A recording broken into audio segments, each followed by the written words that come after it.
L'heure de l'information, c'est le Journal Magazine avec Steve Nadjar. Steve, bonjour. Bonjour Philippe, bonjour à tous. Merci de nous rejoindre pour cette demi-heure d'information et de décryptage à suivre également en vidéo et en direct sur la page YouTube de Radio J. À la une aujourd'hui, la libération de Nahama Issachar. L'Israélienne a quitté la Russie en fin de matinée dans l'avion du Premier ministre israélien Benjamin Netanyahou. On en parle juste après les titres avec notre invité, le porte-parole de l'ambassade d'Israël en France, Shimon Mercerwood. On reviendra également avec lui sur le deal du siècle. Mahmoud Abbas a envoyé hier une délégation d'urgence pour rencontrer des responsables israéliens. On écoutera également l'analyse de l'ancien ambassadeur israélien en Égypte, Zvi Mazel. Et puis, dans la dernière partie de votre Journal Magazine, focus sur la soirée spéciale série israélienne que propose ce soir Canal+, avec comme événement la diffusion du premier épisode de la série Our Boys qui avait fait polémique en Israël. Radio J. C'est donc la fin d'un long calvaire pour Nahama Issachar, la jeune Israélienne emprisonnée en Russie pour trafic de drogue depuis avril dernier est sortie de prison ce matin. Elle se trouve actuellement dans l'avion officiel du Premier ministre israélien Benjamin Netanyahou pour retrouver Israël. Condamnée à 7 ans et demi de prison, Nahama Issachar a bénéficié d'une grâce présidentielle de la part de Vladimir Poutine, avec lequel s'est entretenu tout à l'heure Benjamin Netanyahou.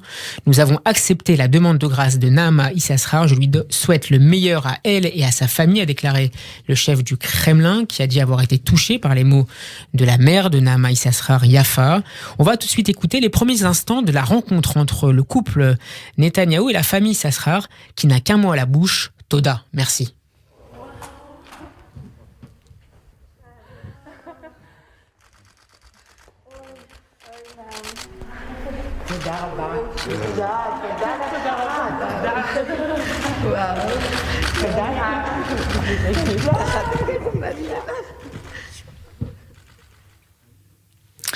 Bonjour Shimon Mercerwood. Bonjour. Merci d'avoir accepté notre invitation. Vous êtes le porte-parole de l'ambassade d'Israël en France. Et on imagine que vous ne chômez pas ces derniers jours et ces dernières heures. On va évidemment revenir dans un instant sur le plan de paix américain, mais quelques mots d'abord sur la libération ce matin de Nahama Issachar. Shimon Mercerwood, quelle est votre première réaction ? Est-ce une victoire diplomatique pour Israël ?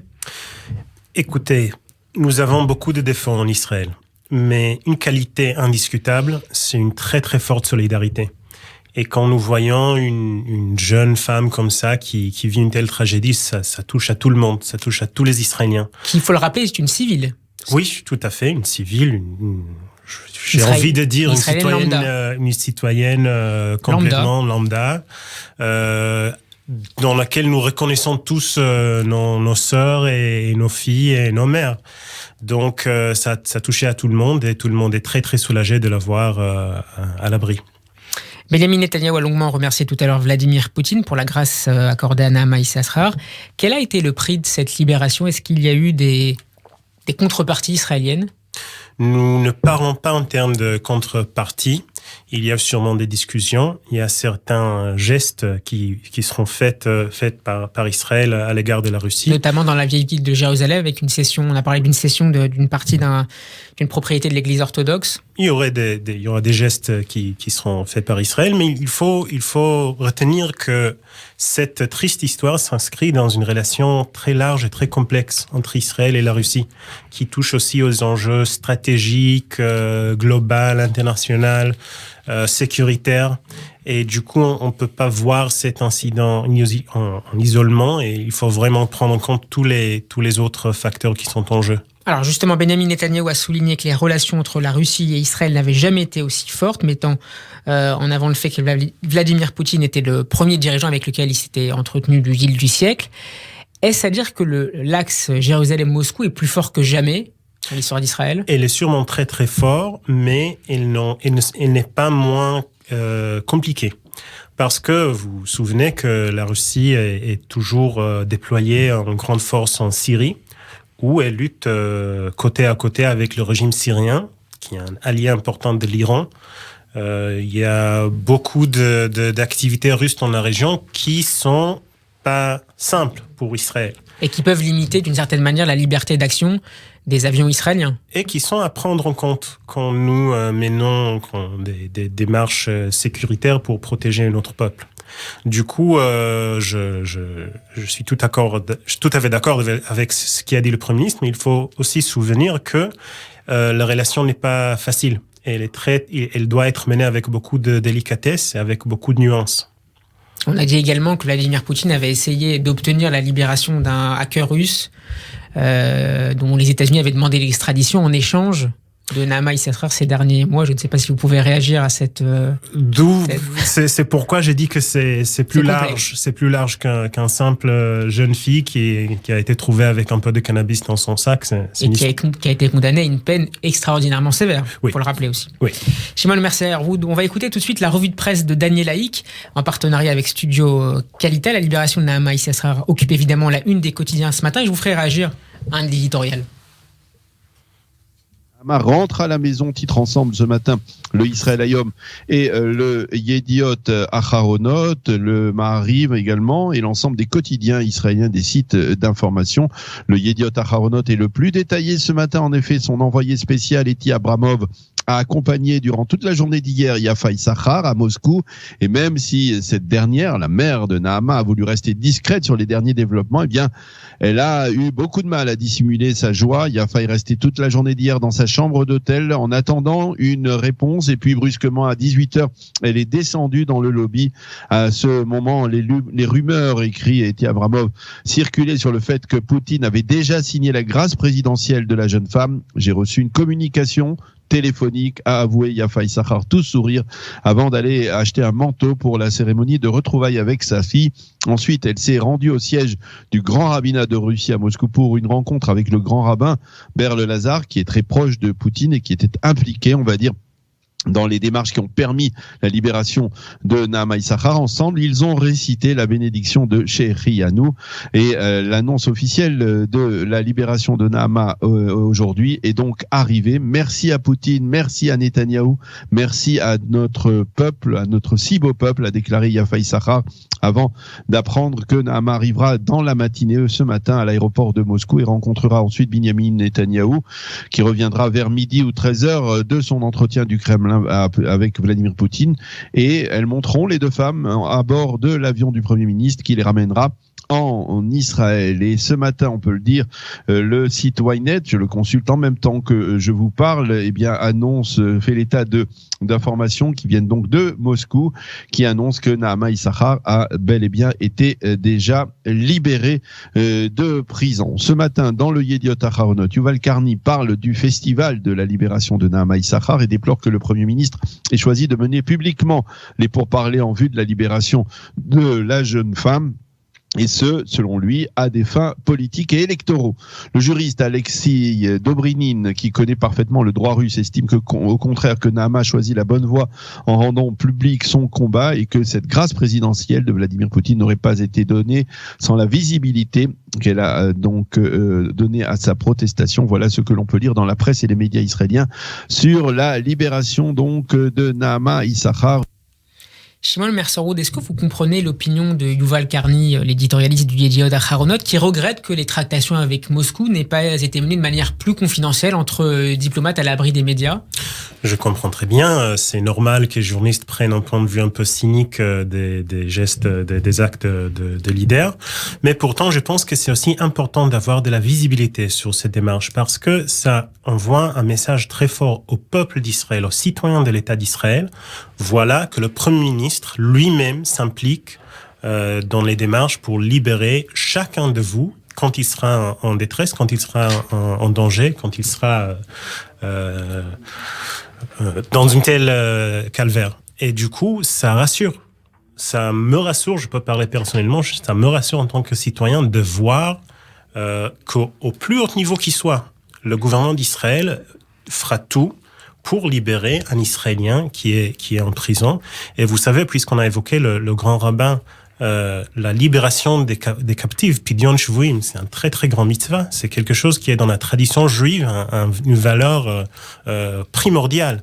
Donc c'est vraiment quelque chose qui doit être fait en public, qui doit être fait en vue, parce que comme j'ai dit tout à l'heure, ça concerne tout le monde et ça touche tout le monde. Alors certains observateurs faisaient remarquer que cette médiatisation pouvait aussi avoir conduit la Russie à augmenter finalement ses attentes vis-à-vis d'Israël. Il y a toujours ce dilemme, notamment, je me souviens, au moment de libération de Gilad Shalit, il y avait aussi le dilemme, est-ce qu'on va mener une campagne publique qui fera peut-être hausser le prix ? C'est vrai que c'est une difficulté, mais je crois que quand on croit en quelque chose, quand on a des valeurs, il n'est pas possible de les cacher. Il n'est pas possible de prétendre que la libération d'un juif, d'un Israélien en détresse, nous n'est pas important.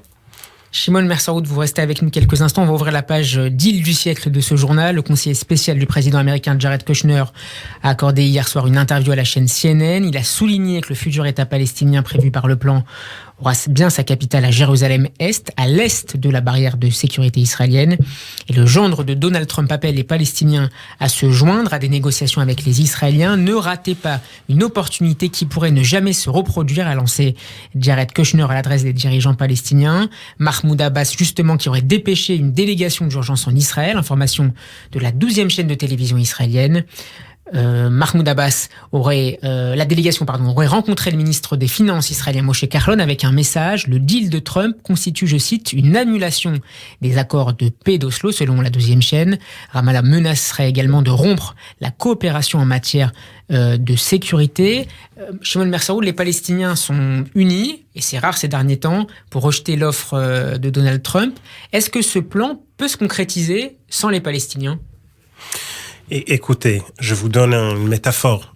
Si pendant 3 ans, vous boycottez toutes les assemblées générales de votre immeuble, vous pouvez pas après vous étonner qu'il y a des mesures prises que vous ne plaisent pas. Donc c'est le message que nous essayons d'envoyer aux Palestiniens. S'ils veulent faire entendre leur voix, il faut participer à un dialogue. Il faut pas boycotter le gouvernement américain qui a pris la tutelle de cet accord. Et je pense qu'il faut jamais perdre l'espoir qu'un jour les leaders palestiniens vont comprendre que le rejet total et l'insistance sur le rejet comme valeur centrale ne les mènera pas au but qu'ils souhaitent. C'est le fameux front du refus. Oui. Est-ce que ce plan est le meilleur plan de paix jamais proposé à Israël par un président américain ? Je pense que des termes comme le meilleur ou le pire, ça c'est pas la bonne perspective de prendre. C'est celui qui prend le mieux en compte ou le plus en compte les intérêts stratégiques israéliens, notamment en matière militaire. Je pense que c'est indiscutable. C'est indiscutable qu'en effet, les priorités israéliennes ont été prises en compte d'une manière qui était manquante dans les précédentes initiatives de paix américaines. Mais en même temps, il faut rien n'est finalisé. Donc, si vous vous êtes rendu compte, le Premier ministre a commencé son discours en Maison-Blanche en buvant un verre d'eau et en disant chez nous, au Proche-Orient, on boit de l'eau avant d'entamer une longue voyage. Donc, en effet, c'est le début d'un... Qui pourrait durer 4 ans. Oui, qui pourrait durer longtemps. Et du coup... rien n'est fini, rien n'est réglé.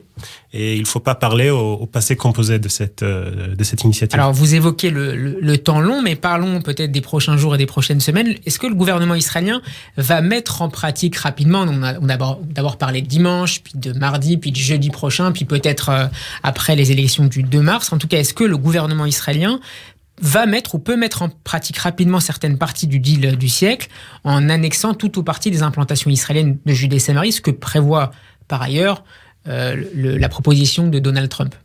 Les démarches géostratégiques historiques, je veux dire comme une annexation, ça ne se fait pas d'un jour à l'autre. C'est ce qu'a rappelé hier le procureur général de l'État d'Israël. C'est ce qu'a rappelé le bureau de Premier ministre lui-même. Il faut travailler avec des plans, avec des éléments de renseignement, et il faut discuter avec toute une gamme des responsables sécuritaires et civils. Et c'est pas quelque chose qu'on peut décider en 24 heures. Donc la discussion, le travail de recherche, le travail de préparation, je pense qu'il a déjà commencé. Il sera sûrement abordé aux réunions du cabinet dimanche. Mais il faut attendre les élections du 2 mars ? Je ne sais pas si c'est les élections qu'il faut attendre. Il faut attendre que le travail de préparation soit fait. Très bien, merci beaucoup Shimon Mersaoud d'avoir été mon invité cet après-midi. Je rappelle que vous êtes le porte-parole de l'ambassade d'Israël en France. Merci beaucoup et à bientôt sur Radio J. C'est moi qui vous remercie.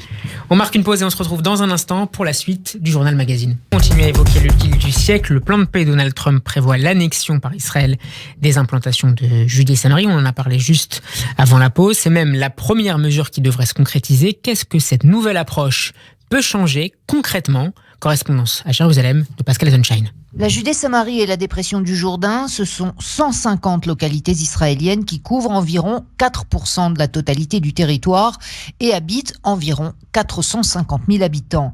Ces secteurs peuplés d'Israéliens se trouvent en zone C, selon le découpage établi lors des accords d'Oslo conclus en 1993 et 1995 entre l'État d'Israël et l'OLP. Pour continuer avec les données chiffrées, la zone C représente environ 60% de la Judée-Samarie, le reste est découpé en zone A où se trouvent les plus grandes agglomérations palestiniennes. La zone A est intégralement sous contrôle de l'autorité palestinienne.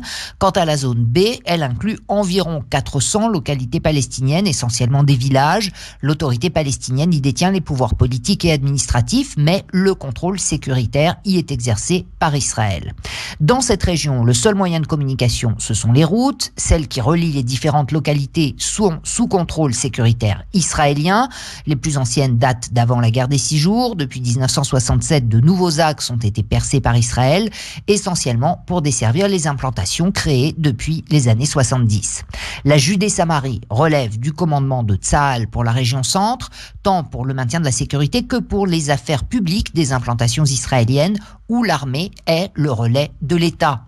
Ce que le plan proposé par le président Trump va changer, s'il est adopté, c'est d'abord le statut des implantations israéliennes.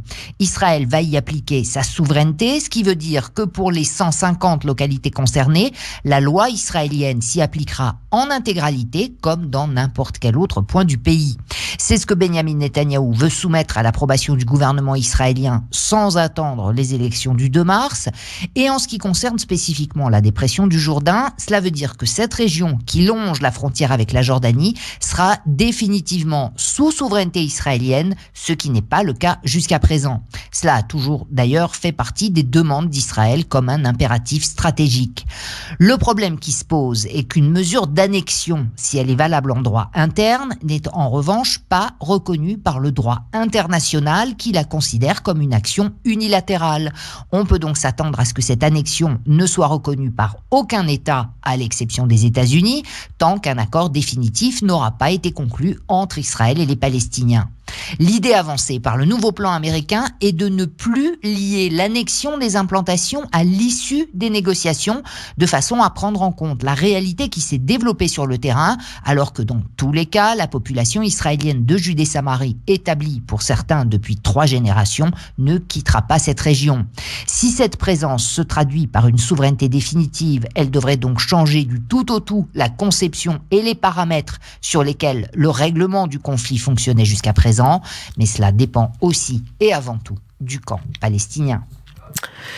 Les réactions à la publication de ce plan américain continuent de pleuvoir, notamment dans le monde arabe. Après les Émirats arabes unis et le Qatar, hier, le Maroc et le Koweït ont déclaré, je cite, apprécier les efforts américains.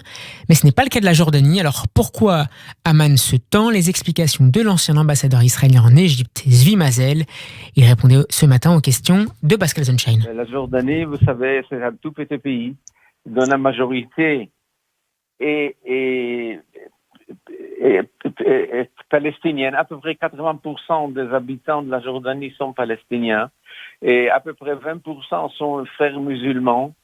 Et la Jordanie même faisait partie de la Palestine historique d'indépendance britannique qui a été arrachée d'une façon un peu pas légale de la Palestine. Donc, elle est toujours responsable du point de vue religieux des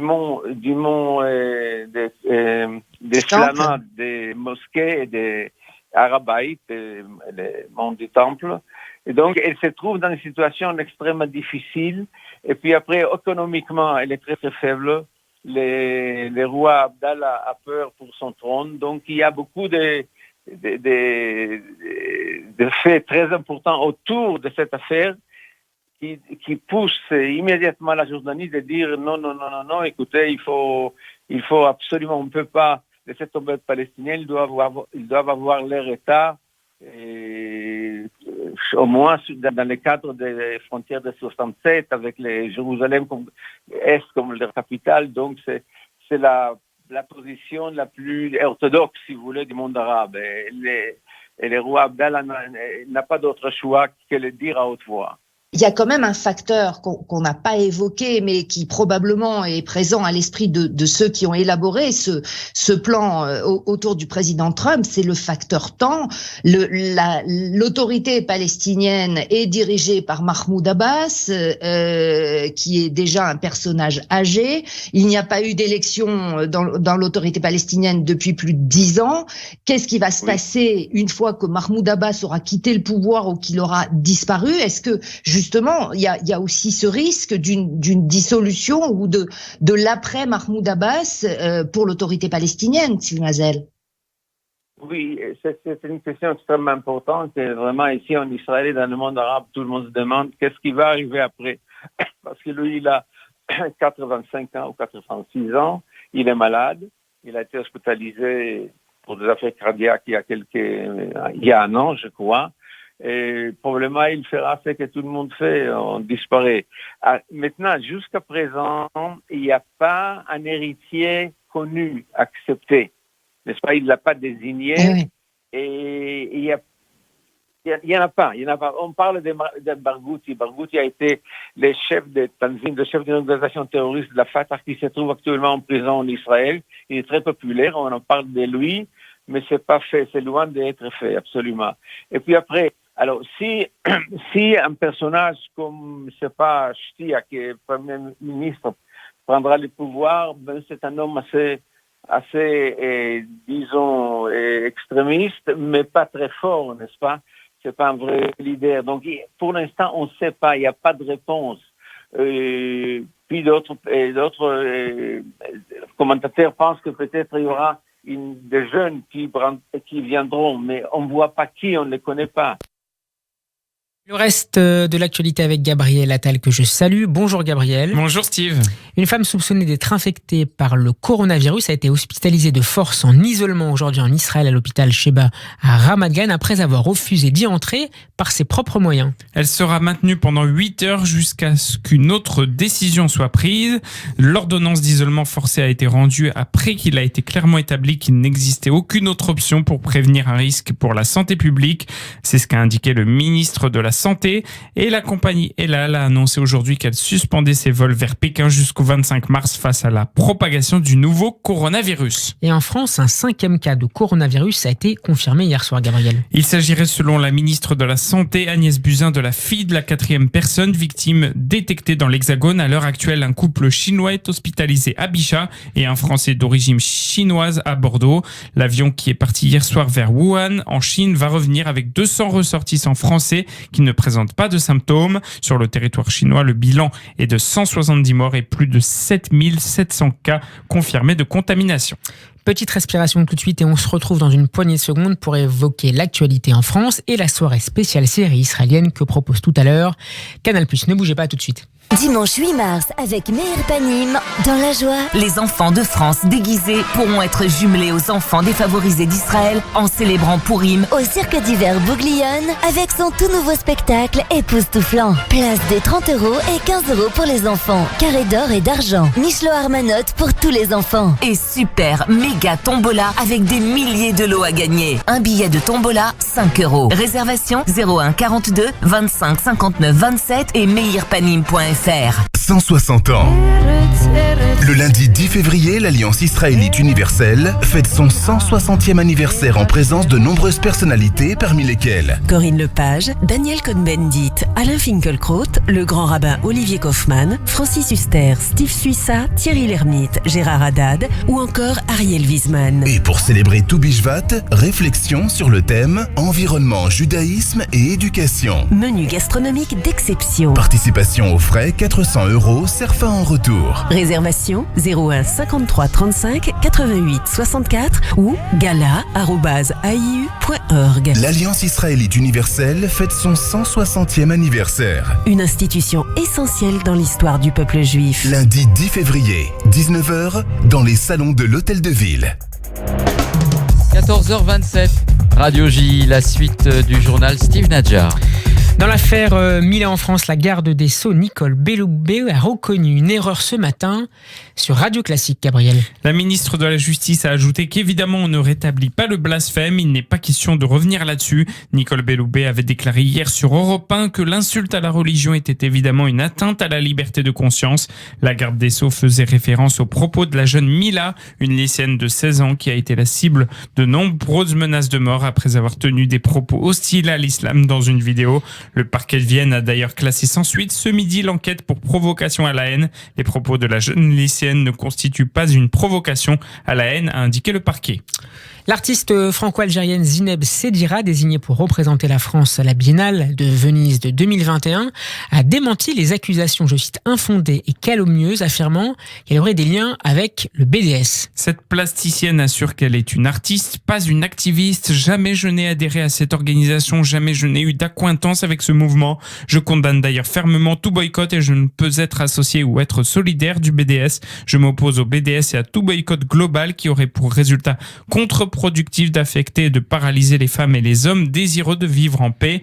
Zineb Sedira précise n'avoir jamais participé à la moindre promotion des appels au boycott d'Israël. Et puis politique, maintenant, la conférence de financement sur la réforme des retraites serait lancée dans quelques minutes, à 15h précisément, par le Premier ministre Édouard Philippe. La réunion se déroulera au Conseil économique, social et environnemental à Paris en présence des partenaires sociaux. Ce premier rendez-vous aura pour but d'établir un calendrier et une méthode de travail avant d'entrer dans le vif du sujet. L'objectif est déjà gravé dans le projet de loi présenté la semaine dernière en Conseil des ministres, atteindre l'équilibre financier de l'ensemble des régimes de retraite de base en 2027. Merci Gabriel Attal.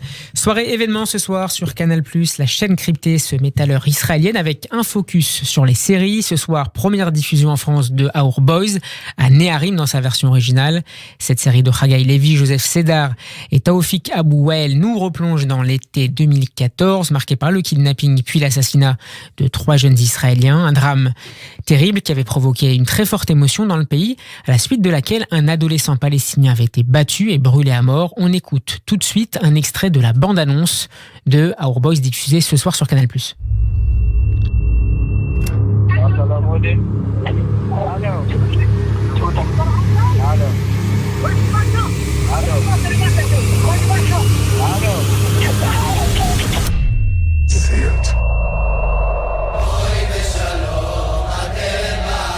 חוטפים לנו 3 ילדים תמימים. ללא כל פרט מידע עומדים כאן האלפים. יש פה מדינה שלמה שבטוחה שהם אחרינו. אני מפחד מהם שאחריהם. מה יקרה שיגלו שהתפילות לא נענו? קרה משהו? כן. אנחנו לא תמיד יש לי מספיק כוח.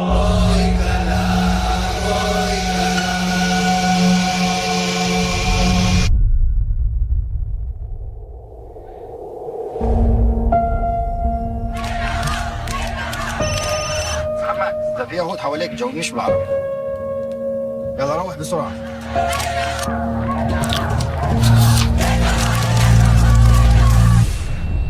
محمد أخذ معك كرة ما بنشلي عم نفحص. Our Boys, donc ce soir sur Canal+, la soirée continuera avec un documentaire inédit intitulé Israël, terre de série. Olivier Joyard reviendra sur l'incroyable créativité israélienne en la matière. Et puis pour les couches tard, Canal+ diffusera une autre série inédite, Nechama, sacré programme en perspective. Voilà, c'est la fin de cette édition. Merci de l'avoir suivi. Retour de l'info sur Radio J à 15h. Tout de suite, vous avez rendez-vous avec Shlomo Malka pour son émission Pont Neuf. Excellent après-midi. Prenez soin de vous.